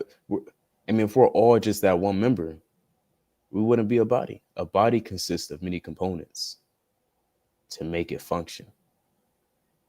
And so you have to remember that every brother is a component to a body.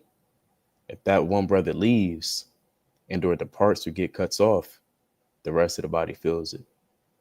There's a shift in atmosphere, as they say. And you could sever off a brother, this member, by hate, by evil suspicion, by greed, by covetousness, by lording over, by being a nigga, by seducing him. So we got to be mindful on how we treat our following members in the body through the Spirit. I want to grab one more, Lord willing, in 3 John chapter 1, verse 14.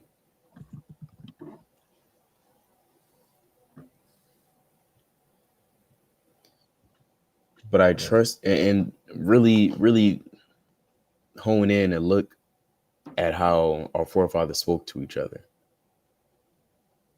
I want to start at verse 13. Start at verse 12. Demetrius hath a good report of all men. And our forefathers didn't always write the accounts of the wicked men, the men that did lasciviousness and lewdness. They wrote about mighty men too. They gave shout outs to their brothers. They acknowledged their brothers for being mighty through the Spirit. Demetrius hath good report of all men, and of the truth itself, yea, and we also bear record, and ye know that our record is true. So that's love. That's brotherly love to exhort a brother. Like the scriptures say, let another man praise thee and not thy own tongue, or lips, paraphrasing. And in verse 13 it reads, I had many things to write, but I would not with ink and pen write unto thee. But I trust I shall shortly see thee, and we shall speak face to face. Peace be to thee. Our friends salute thee. Greet the friends by name. So you got to be respectful unto all men and greet them with love as if he's Yahushua. Some men that had previous arts throughout the years and Shalom. Then you run into that one brother, Shalom. You gotta be, what do they say? Keep it a bean, keep it real. Respect the person. You gotta respect the persons. I remember my other precept, Matthew 5 and 18. You want that now? God, Labakasha. Oh, shoot. I seen some brothers. It is like when I say years ago, I mean like 5-8 years ago. But at the time it was corrected, and brothers laughed about it. When brother was like this, Shalom, brother, had his head down, and then to the other brother, he was like, Shalom. What are we doing, brother? So in verse 18 it reads, "For verily I say unto you," let's see, 5 and what's 22? Whosoever is angry with his brother without Yeah, that's what I cause. want. Yeah, I started 23. Yeah, 22 good. I start 22. "But I say unto you that whosoever is angry with his brother without cause shall be in danger of the judgment." That's where that evil suspicion comes into play. You just hate a brother and you don't know it. And you just don't think of it as hate. There's always justification. But that's because he did this. He looked at me like this. He said that one time. You turn into it was the Lord of the Rings movie with that what's that little that hobbit, Schmiegel. that little yeah, you turn into Schmiegel. Schmiegel. You start talking to yourself. That's how man mind gets warped and wicked. You know, you counsel your own heart. He hates me. He hates me. You know, and he may not think he's doing that, but you're doing it. That's what you're doing. He didn't say shalom to me the way he did last week. You just start growling, foaming at the mouth like a beast, like a dog. And dogs shall be without the kingdom of heaven.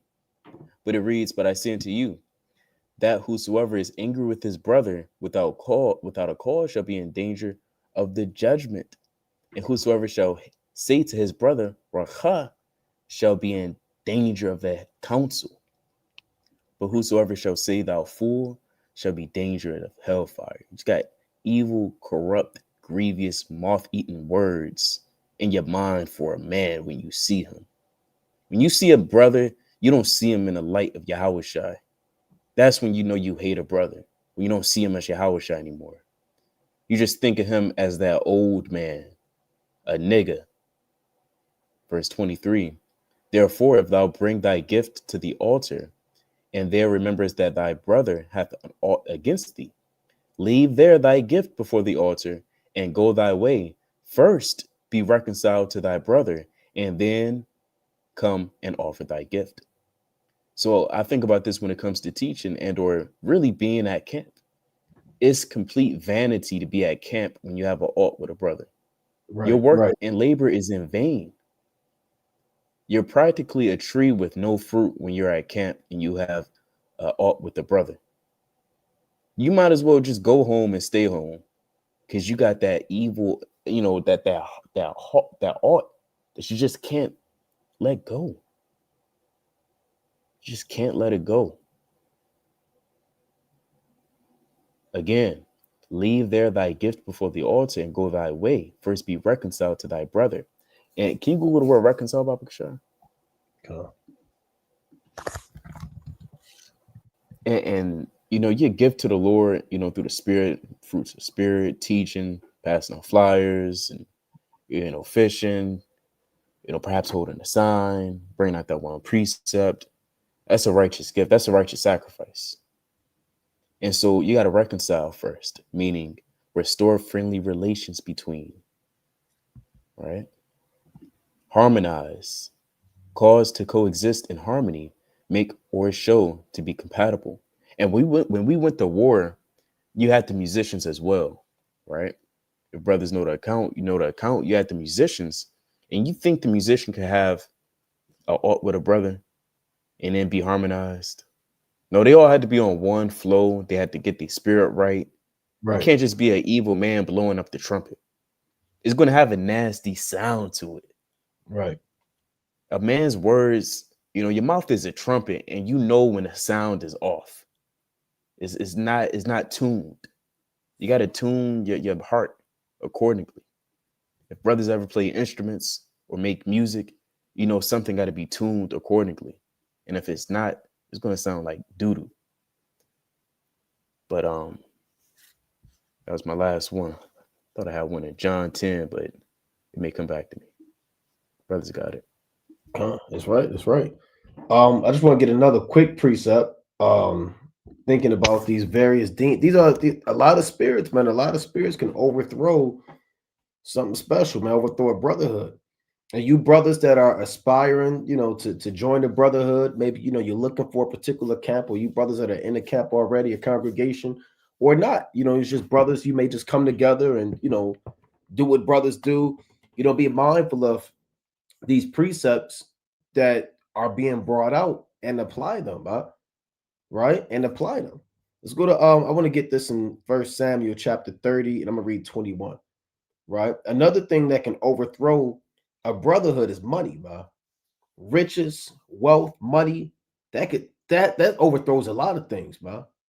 You look at people who sell their soul, COINTELPRO, people that take the bag, people trying to keep up with a brother. Now you got an evil eye toward the brother, and brother came up on a new house, and you looking at the brother funny, or some money start coming into the camp, and brothers start looking at brothers shaky, and hey, money, man, money could do a lot, man.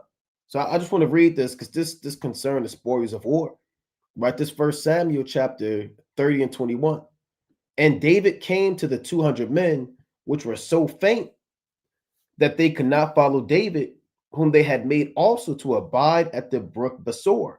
And they went forth to meet David and to meet the people that were with him. And David came near to the people, Slakia. And when David came near to the people, he saluted them. So in this account, all of the spoils of David and his men was taken, their wives and all of that. So then the men were so tired, they couldn't take the whole trip. They couldn't take the whole journey. So they kind of stayed back. And the men that had the energy that the Most High blessed them with to go, they went. So after the battle was over, the men that are waiting, they're coming back to meet the men that finished the battle, and they came to salute them. Verse 22. Then answered all the wicked men and men of Belial of those that went with David, and said, because they went not with us, we will not give them aught of the spoil that we had recovered, save to every man with his wife and his children, that they may lead them away and depart. And they wasn't wicked before this, man. There's no account of David rolling with wicked men. And Psalms 101, he says, I'm gonna just get this. He says, I will not know a wicked person. Right? This Psalms chapter 101 and verse 4. It reads, a forward heart shall depart from me. I will not know a wicked person. So David didn't have a reputation of hanging around the wicked. Right? That wasn't his MO to find the wicked men of Belial and kick it with them. But when that money come in and wealth come in, or people come into money or a new job or clothes or a car or a woman or something that you may not have, then that's when that wickedness and that them demons come in. So now these men became the wicked men of Belial, right? Then answered all the wicked men of Belial of those that went with David, and said, because they went not with us. You're still the same army, right? Still the same army. Still same brothers that risked their lives. We will not give them all of the spoil that we had recovered. And that spoil had to be crazy, man. That spoil was probably gold crowns, diamonds, amethyst, chrysoprases, all them stones you read about in Revelation and in the law. Hey, a brother, man, his eyes start getting crazy. Money make people do crazy things, man. They make movies about that,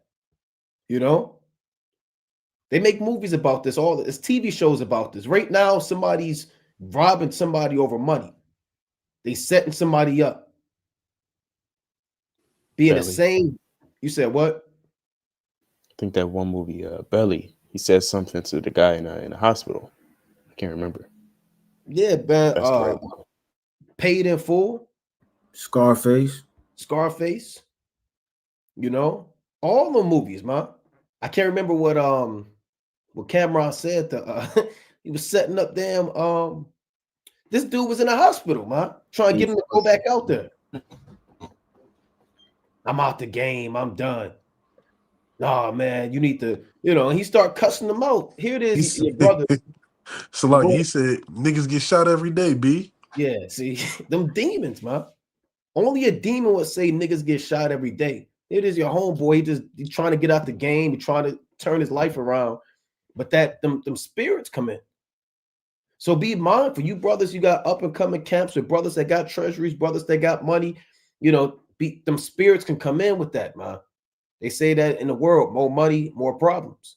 And if you're not in the spirit and you around brothers, they're not in the spirit, that can overthrow everything. Right? I'm gonna read on. But here's the beautiful thing that David did. Then said David, and we had a brother in one of the camps a long time ago. He said, I'm not putting into the treasury till I know how much is in there every day. And he's then brother said, they told him what they told him, and he said, you know what, man, all right, I'm leaving. So he took all of the camp equipment. I believe he had the camera, he had the speaker, he had the microphone, and brothers never heard from him again, man. Over money. Brothers that walked out with money, stole from treasuries, overthrew congregations, took money out of brothers' families, man. To stop the brothers from getting the help that they needed.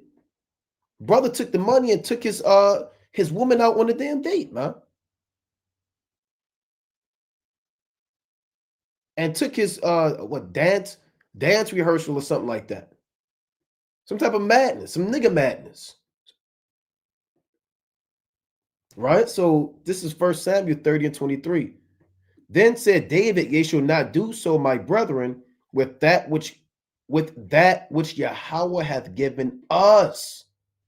Right? He said the Most High brought this to all of us, who hath preserved us and delivered the company that came against us into our hand. For who will hearken unto you in this matter? So now he pulling, that's called he putting his foot down. Right? He said, I'm David. Pretty much, man. Right? This how stuff is going to go. For who will hearken unto you in this matter? But as his part is that goeth down to the battle, so shall his part be that tarrieth by the stuff. They shall part alike. Right? And it was so from that day forward that he made it a statute and an ordinance for Israel unto this day. So be mindful how money can come in and make you wicked and corrupt the brother. Brother might bought a new house, new fence, and you looking at the brother like, who the hell this nigga think he is, man? Or you secretly mad about it. Brother showing you his new house he bought. I mean, all right. Showing you on his phone all the new rooms, and you looking at it. That's cool. That spirit's coming on you, man. Something carnal that's about to be destroyed. Brother got a new job. Maybe his job kind of making more money than you. Told you, man. I got this job. They paying me $130,000 a year, $150,000. Here you are. You making $20,000. All right, you're making $45,000 a year. Now you're looking at the brother funny. Go ahead, King.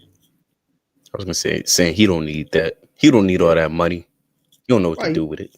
You telling the brother Ahmed, you put on 2 Corinthians, the 4th chapter, about the temporal things and the eternal things.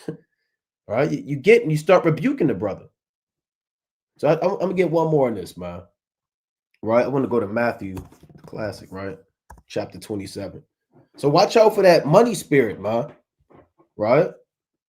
Solomon said it best. He said, give me neither poverty nor riches, lest I be full and deny thee, and say, who is the Lord, or lest I be poor and still, and take the name of the Most High in vain. Right? So be mindful of that. Money can come in and cause some confusion too. Right? First, in Matthew 27 and 3, right? Just this classic precept. Then Judas, which had betrayed him, when he saw that he was condemned, repented himself and brought again the 30 pieces of silver to the chief priests and elders. Right? So he came in with the money he sold the Lord out for. 30 pieces of silver. I just thought about that movie, not to be long-winded, 300. I don't know if brothers remember that hunchback. Damn, I can't remember his name. I've seen the movie 10,000 times, but I can't remember his name. But he sold out the army for wealth, and they showed him with all these women and these spirits, and they was throwing damn coins at him. He sold out the whole brotherhood of the Spartans and overthrew them. All it takes is one brother, man. Jacob's trouble, people gonna be selling out, overthrowing brotherhoods. Reading on, saying, I have sinned, and that I have betrayed the innocent blood. And they said, what is that to us? See thou to that. Man, that's chump change, man. Get that out of here, man. 30 pieces of silver. What is that to us, man? You know how much we rob of Israel every damn day? You gonna come at us with 30 pieces of silver? We getting money over here, man. We just got 50 pieces. We just got 100. What is that to us, man? That's your problem. You handle that little money over here. Over here, we wicked. We sold out the Lord, and we're gonna live good, right? So they it's flexing demon, these spirits. So be mindful too. I'm just throwing that out there of how money can come in and overthrow something beautiful that the Most High could be setting up. But brothers got it. Yeah, brothers got it. They had something. Unless brothers had, or you opposing precepts or. I bring it out. You go to the mighty book of Revelation.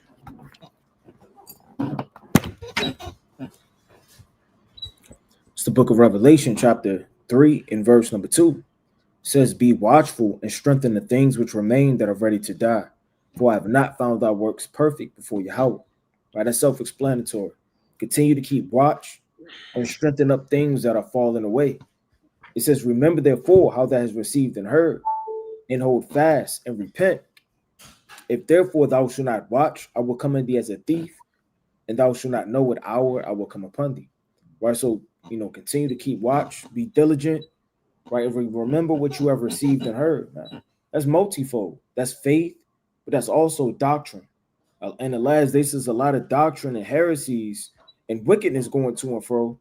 Proceeding to the prophecies, right? In 2 Timothy, right? 1 Timothy, various other precepts of doctrines kicking up in the last days. So make sure that you're staying rooted and remembering what you have received and heard, right? That first spark and that milk, man. The milk is what's going to get you saved. You don't want to search out unnecessary matters that have nothing to do with salvation. You being able to break down an in-depth breakdown is not going to be able to save you. The sincere milk of the word, the faith, the love, the charity, and the mercy of the Most High will. So keep that in mind. It's not always profitable all the time to be searching out certain things. A lot of men have failed out of this truth through doctrine. Now, what if those men just stayed in the milk? What if they would have just stayed with the bread? So consider that, especially in these last days, as evil increases. Brothers got it. Let's go to 2nd Esdras chapter 16 and verse 74. Right, as brothers were saying, be mindful, resist temptation, lust, envy, and greed, man. Nothing good can come from any of that. Right? And stay around faithful-minded brothers, faithful brothers. Right? That's the only way we can truly be able to withstand this. Like the brother brought out earlier, love the brotherhood. Right? If you don't love anything else outside of the Most High, love the brotherhood. In Yahweh Shai, love the brotherhood. Right? This is 2nd Esdras chapter 16 to 74. Hear, O ye my beloved, saith the Lord. Behold, the days of trouble are at hand, but I will deliver you from the same. Be ye not afraid, neither doubt, for Yahweh is your God, and the God of them who keep my commandments and precepts, saith the Lord. Let not your sins weigh you down, and let not your iniquities lift up themselves. Right? So the Most High is a God unto them that keep his commandments. Right? The thought of foolishness is sin. Right? Start to train your mind to be more one-track minded. Right? Keep your eyes singular. Right? Not to get caught up in the ways of this world because you saw somebody driving in a Lamborghini. Now that's enticing you to want to do what they're doing. No, we'll get all riches in the kingdom to come. Right? I was just talking to Ryan earlier. I said, if the heathens got these mansions, what's waiting for us in the kingdom? Right? So keep your eyes singular and don't get greedy upon your meats. Right? Don't let a little bit of money overthrow what the Most High has given you and make you want more, so you deny the Lord. Right? Woe be unto them that are bound with their sins and covered with their iniquities, like as a field is covered with bushes, and the path thereof covered with thorns that no man may travel through. It is left undressed and cast into the fire to be consumed. Right? If you can't shake those sins that are holding you down, you know better than a bush that's dried up, withered, ready to be destroyed. Right? Consumed with fire. Right? So endure to the end, Israel. With that, I yield. Gone. Grab the book of Luke, chapter 7, verse 44, and it reads, And he turned to the woman and said unto Simon, Seest thou this woman? I have entered into thine house. Thou gavest me no water for my feet, but she hath washed my feet with tears and wiped them with the hairs of her head. Thou gavest me no kiss, but this woman, since the time I came in, hath not ceased to kiss my feet. Mine head with oil thou didst not anoint, but this woman hath anointed my feet with ointment. Wherefore I say unto thee, her sins which are many are forgiven, for she loved much, but to whom little is forgiven, the same loveth little. And so it applies to us as well. The amount of love which is shown by action in the Lord will also equate to the amount of sins that's removed off your plate. If you feel as though you've just been going completely off, right now is the moment to tighten up and to strengthen things which remain. The things that are falling, the things that are just crumbling. The Lord gave you the proper necessary tools and equipment to strengthen it and to show him that you love him. But with that, I yield.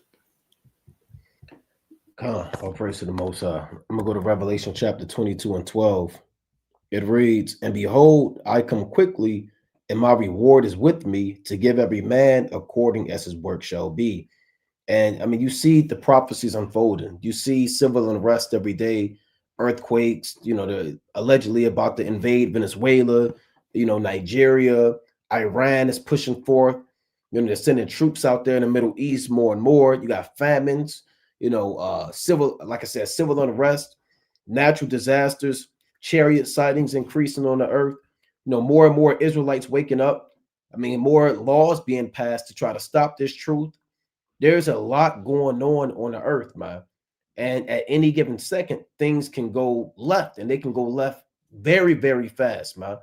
And you want to make sure you're on the right-hand side of Yahweh Bashmi Rashad in those days, so you can receive your reward, man. What good is it to be in this truth and have all of the things that you have denied, right, and receive no reward? If the apostles told the Lord or asked the Lord, they said, Lord, we have forsaken all and followed thee. What shall we have? Paraphrasing. So, they denied all of those things, man. They denied their father, their jobs, their wealth. Peter had a woman, he was out traveling, man. Right? So what good is it to go through all of the things that you have gone through in this truth, man? All of the trials and the sacrifices to overcome it, just to die in the land of your enemies, man, instead of receiving a reward. It reads also to give every man according as his work shall be. It kind of tailoring to the lesson. You have to work to maintain the brotherhood and to build up the brotherhood as well. That's also part of doing the work. The work is not just shaking a hand and telling the Edomite that he's going into captivity, right? Or get on a so-called black woman as she walks down the street going to hell off. It's also work to endeavor to keep the unity of the faith, to check on brothers, to pray for brothers, to call brothers, to text brothers, to reach out to brothers, to be mindful of brothers, man, to think about brothers. These are the things that's also part of work. And that's also, that reminds me of Matthew 25:31 on down, where Yahweh said, I was in prison and ye visited me not. I was hungry, you didn't give me anything to drink, paraphrasing, so forth and so on. And Yahweh told him, as much as you have done to the least of your brethren, you have done to me. Right? So this truth is very important when it comes to treating your brother the way that you want to be treated. But with that, we're going to close up, giving, of course, our honor and our glory to Yahweh. Ba'ashima Mashakum Malak Bashai, Brother Naquam, Brother Raya. Brother Amos. Brother Yardan. Kwam Yashalom. Shalom.